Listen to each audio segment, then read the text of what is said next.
Turns out only about half the federal funds allocated and ready to go for rebuilding New York City from the storm has actually been spent. This while so many people are still suffering. And while many experts predict we can expect more strong storms in the future. So why is the money just sitting there? Here's political reporter Dave Evans. New York could learn a thing or two from Houston, Texas. It has had a once-in-500-year flood 3 years in a row.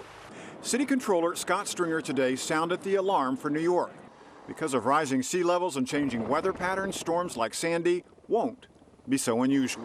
Scientists now estimate that Sandy-like flooding could be a 1-in-5-year event by mid-century.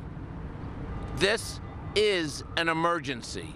In 2012, Sandy devastated the city, but out of almost $15 billion in federal rebuilding and flood protection money, New York City has spent only 54% of it. The concern is that this is definitely going to happen again. Pamela Pettyjohn from Coney Island lost just about everything in Sandy.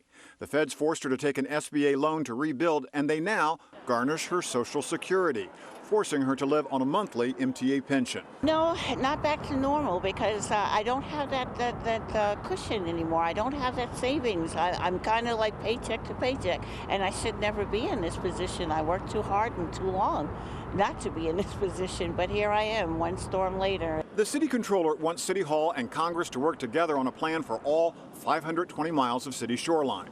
He says start spending what's allocated and stop talking about grand plans in the distant future like 2050. I think it's nonsense. I actually think we should start thinking about what we're doing next year and the year after that, in the time that we're in office, because they don't have to 2050.